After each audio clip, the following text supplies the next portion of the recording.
What is going on, guys? This is Walk Talk Football, the show where we talk about everything that's on your mind. Today, we are down in sunny Orlando, Florida for the Florida Cup. We're going to be here all week covering the tournament, but we've got a lot to talk about today. We've got some Premier League, we've got La Liga, we got some Champions League, and people are still curious about Coutinho, so let's walk.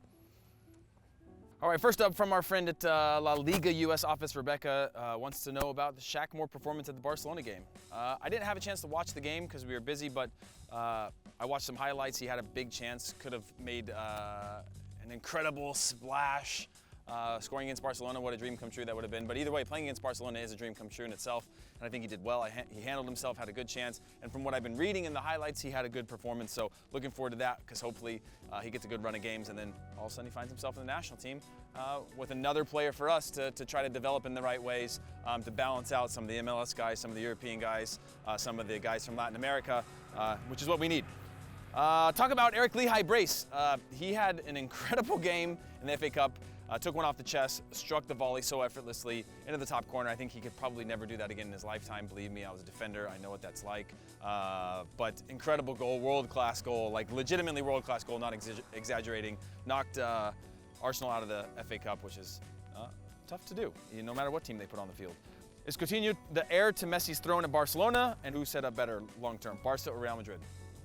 I think, okay, the heir to the throne, yes, I do think so. I don't think he's Messi quality, but he is top tier of quality. So I think in terms of is he the heir to the throne, I don't think he's the heir to any throne. I think nobody is the heir to Messi's throne, but I do think he is the future of the club because he has a lot of upside left in him.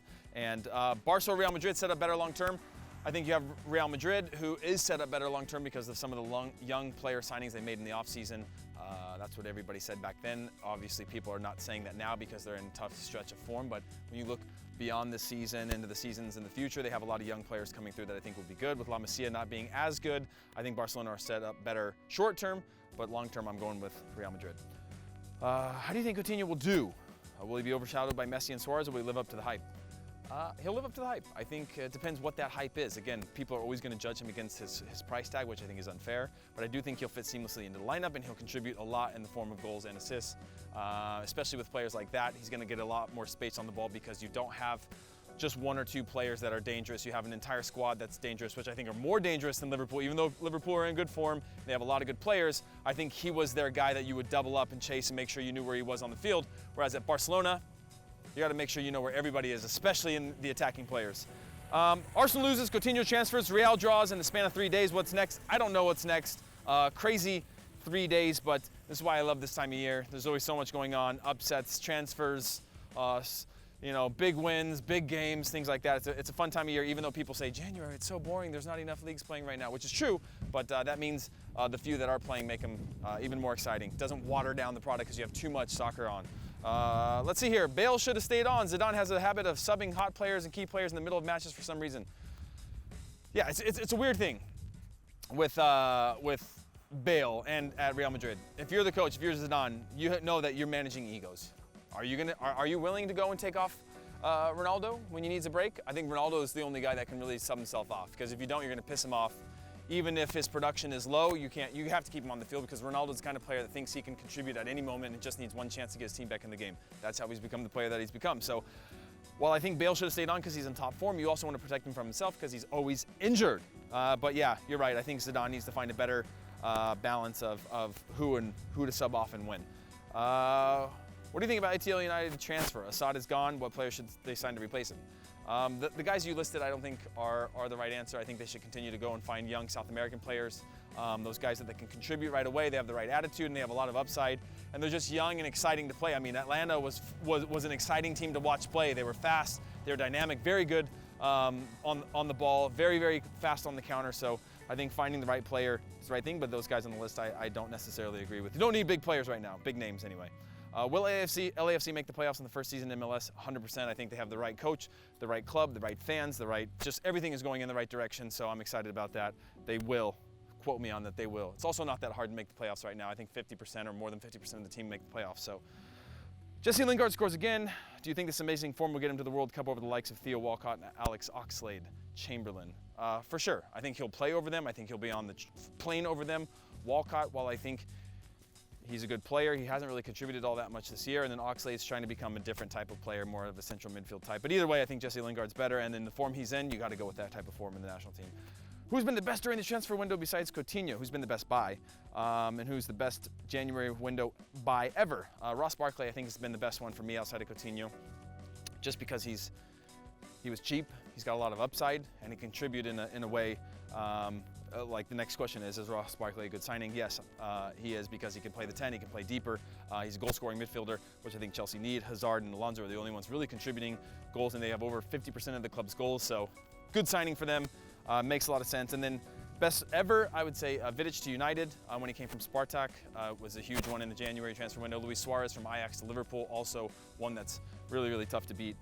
What else have we got here?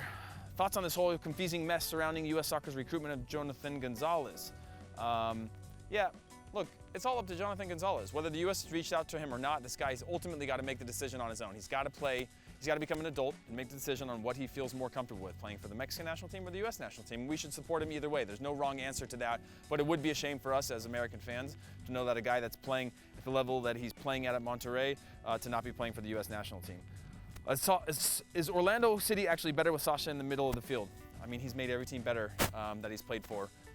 He's been the assist king, I guess, in MLS the last 2 seasons, so while I think that could be thrown off depending on what type of team he has around him, good signing for sure. With all the Conte-Mourinho beef going on, who finishes higher in the league, United or Chelsea? I'm not sure which one's going to finish better. I just like the beef. The beef is great. It makes the league so much more exciting. We're seeing so many 0-0 games in that league. At least managers arguing with each other and talking mess to each other via social, via media, and all that stuff, I think is a fun thing. So, do you think Coutinho's worth 145 million euros? I don't think anybody's worth that at all. But I think he's worth the transfer to Barcelona. I think he is the quality of Barcelona that Barcelona need to improve their squad. So I think the money itself, nobody is. Neymar's not worth his money and all that stuff. So it's just the sign of the times. It's market value, market rate. And I think he is worth his market rate. Should Man United keep Mourinho, or is he slowing them down? I think he's the right guy. The question isn't whether Mourinho is the right guy, actually. It's whether who else is there out. Who else out there can do Mourinho's job? Who else out there can coach United? This is a massive club. Like, probably one of the 2-3 clubs in the world that has the highest pressure to win a title every single year. So there's not a lot of people that want that job, and there's not a lot of people qualified for that job. What else have we got here? Out of the transfers currently going on, who do you think is the best? I think Coutinho is the best transfer. How much is Christian Pulisic worth in the current market? Well, it's weird. You have Ross Barkley that only costs 15 million, and then you have 160 million or whatever it is for Coutinho, which is insane. So I'd say, I don't know, anywhere between 40 and 80, depending on how good in form he is when a team tries to buy him in that moment. But definitely a young player with a ton of talent and ranked probably among the best young players in the world. So he's definitely going to cost a lot of money if anybody's trying to buy him. Will Chucky Lozano be better than Chicharito? Here's Chucky Lozano's advantage. He's at a club right now where he's scoring goals. He's their best player, in theory, on paper or by stats. And he can take those small steps. I think what Chicharito did wrong is that he was very good at United when he came, but he became the super sub, not really getting a ton of run of games. And then going to Real Madrid, I think, hurts him. So, okay, we got distracted, sorry. But I do think he could be better than Chicharito. We've been watching him train down here at the Florida Cup. PSV is here in town, and we're going to spend some time with Chucky later in the week, but I think he does have the upside to be better, at least on paper, or have a better career. Chicharito was an incredible player and had a lot of potential, but I don't think he's actually fulfilled his potential in the way that he could have. I mean, this kid was scoring goals at Manchester United regularly, so. Could Tigres from Liga MX play in any of the top leagues in Europe and survive relegation, in your opinion? 100%. I think a lot of the teams in Liga MX could play in the top leagues in Europe and survive relegation. In fact, I think they could finish middle of the table if they were willing to adapt to the style of play in those leagues. Who's your pick to win Clausura? I'm just going to go with Tigres again. I mean, why not, right? They're sick.